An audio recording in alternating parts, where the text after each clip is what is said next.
To the bug. May cause nausea, vomiting and headaches.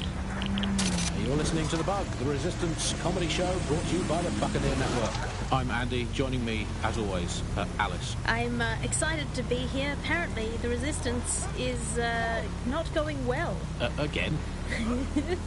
Well, there has been some news about Dedsec, the Resistance and/or terrorist organisation, delete according to preference. Not preference, sorry, delete according to whether or not you work for the government service, Bloom, the Kellys or Albion. According to a CERS official, Dedsec is no longer a threat, which I guess is true in that it was never a threat in the first place. Reminds me of when my great aunt Gladys had her appendix out. Oh, Andy, that surgeon's a real threat, waggling that knife at me, trying to knock me out. Well, they put a scalpel in an anaesthetic, Gladys. Anyway, if CERS officials say Dedsec is dead and buried, I guess we have to assume that Dedsec has never been stronger. But I do worry, Alice.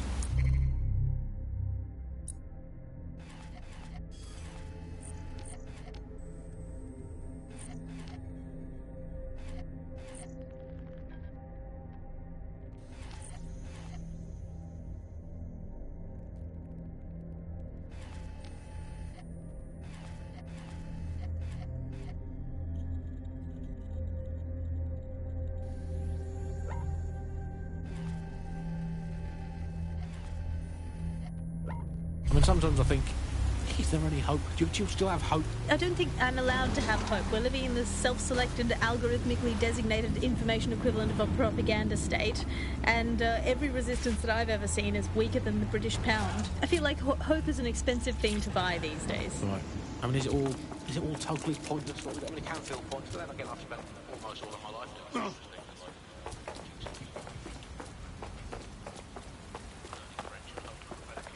Completely pointless.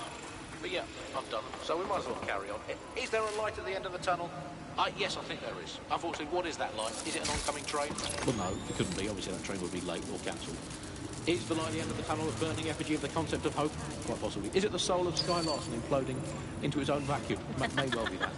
Is it the ego of Nigel Cass that is now so big that it's sucked all the light in the universe into itself? It's most likely. Is that perhaps?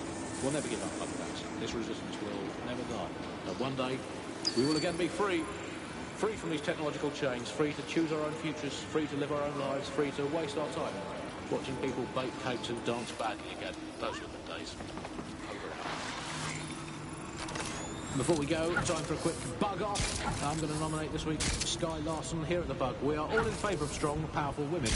And in many ways, Sky is the ultimate feminist icon, proving that women can do just as abominably awful things on this planet as men. In overall, I think we're still ahead. You're not catching up. You are listening to The Bug.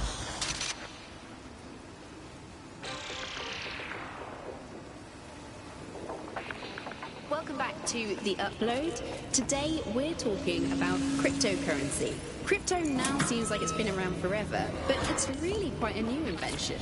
Were you an early adopter? I was one of the first that was in this market. There seemed to be a new way of financial transactions, a new way of money. It's something that we completely reinvent and change some of the legacy systems around the world and really give.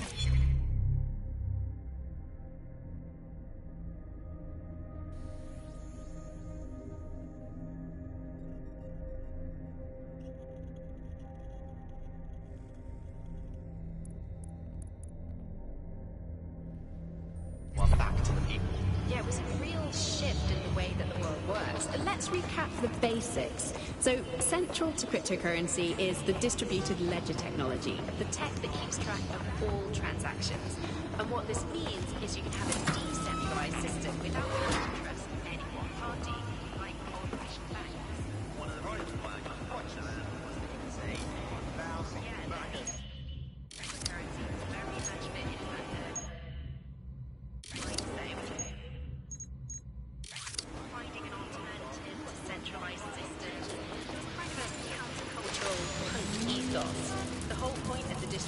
ledger is you're not trusting any one person to keep track of who has what money or how they're spending it. It's all out there. Cool. I'll have to keep an eye out for more. But not everybody now wants to keep up this crypto legacy. They don't share this attitude.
It's all out there in the open for anyone to see.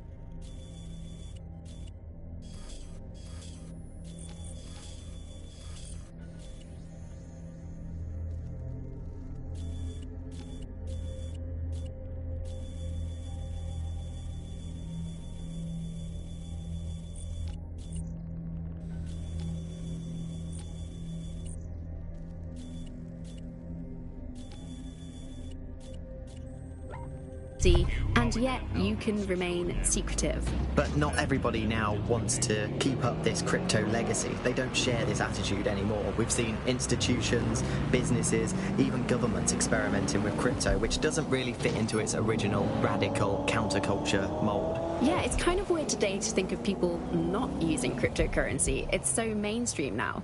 You know, I'm almost nostalgic for the feel of cash.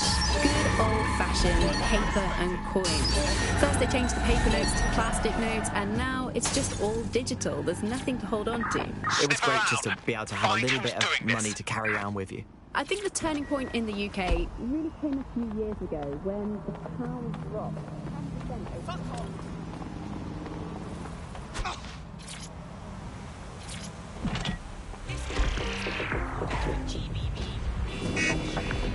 Welcome back to The Upload. Today we're talking about cryptocurrency. Crypto now seems like it's been around forever, but it's really quite a new invention. Were you an early adopter? I was one of the first that was in this market. There seemed to be a new way of financial transactions, a new way of money. It's something that we could completely reinvent and change some of the legacy financial systems around the world and really give power back to the people. Yeah, it was a real shift in the way that the world works. And let's recap the basics. So, central to cryptocurrency is the distributed ledger technology, the tech that keeps track of all transactions. And what this means is you can have a decentralized system without having to trust any one party, like old-fashioned banks. One of the reasons why I got involved so early was that you could stay anonymous. Yeah, the features of cryptocurrency very much fit into that early mindset. It was all about finding an alternative to centralized systems. It was kind of a countercultural punk ethos. The whole point of the distributed ledger is you're not trusting any one person to keep a track of who has what money or how they're spending it.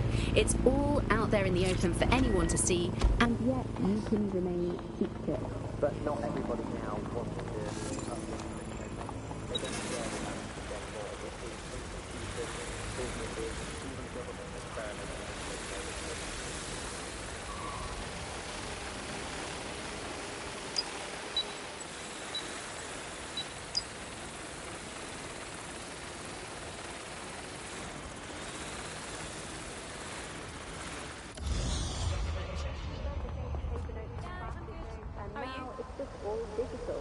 thing to hold on to. It was great to be able to have a little bit of money to carry out with.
Exactly. Let's go into that person.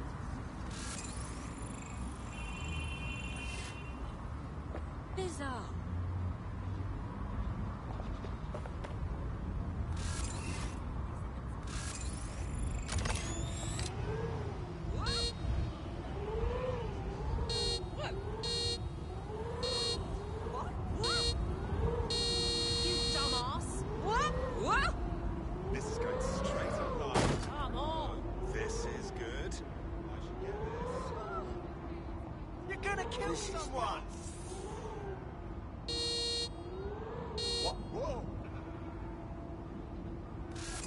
There's no hope for the human race.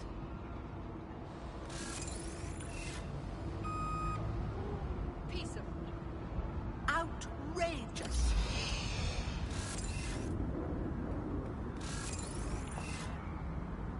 Touched in the head. You fucking northerner!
Nightmares tonight.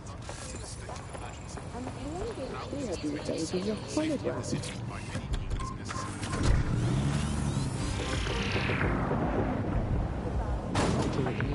Coming up today on The Upload, we're talking about Skye Larson, the enigmatic founder of Broker Tech. Everyone knows her name, but no one knows too much about her. We only really see her these days as a hologram. She was pretty young when she launched Broker Tech, the company that is best known for introducing Bagley to the world. Nowadays, it's hard to remember a world before Bagley. Bagley is the most advanced, significant AI of our time, and it's really blown all the other AIs that were created out of the water. And I think that what Sky Larson's done with Bagley is absolutely incredible. Yeah, I mean, I can't really imagine the optic without it. But what do you know about Sky Larson herself? Not a lot, other than that she's actually pretty incredible.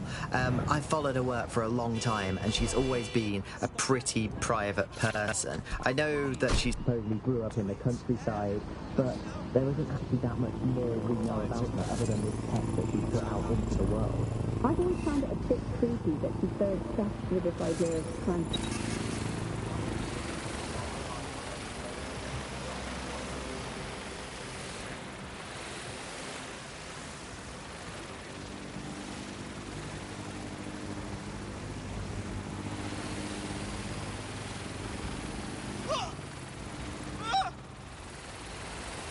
You sound pretty much in love with Sky Larson, I have to say. I can't believe it, but I am a big fan of her work. She's been one of these people that has transformed the world around us, and just watching how her mind works and her heart is pretty incredible. Some of what the technology she's introduced has changed how we all live our lives, and Bagley has been this really incredible assistant to humanity as a whole. Did I ever tell you that? Sky Larson. Really? I thought she never spoke to media or anything. But this was a long time ago, back in the day when it was a little bit more accessible.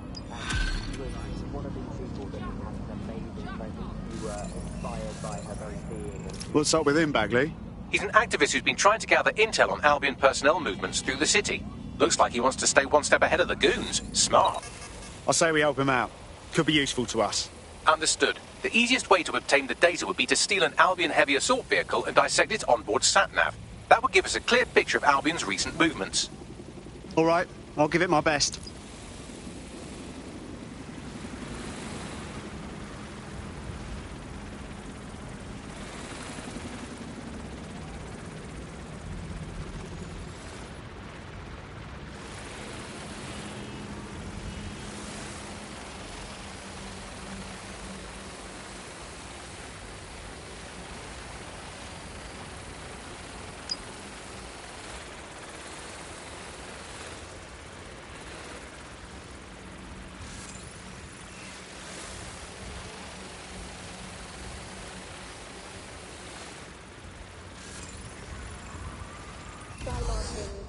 You sure? Not a lot, other than that she's actually pretty incredible. I followed her work.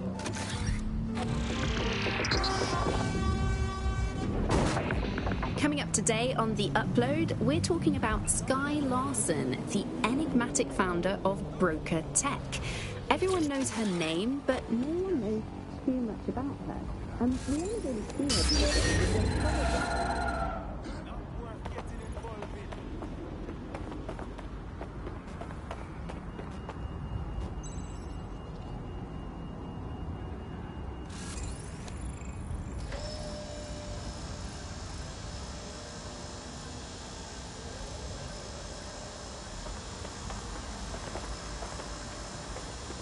Waiting area crime report.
Hey there.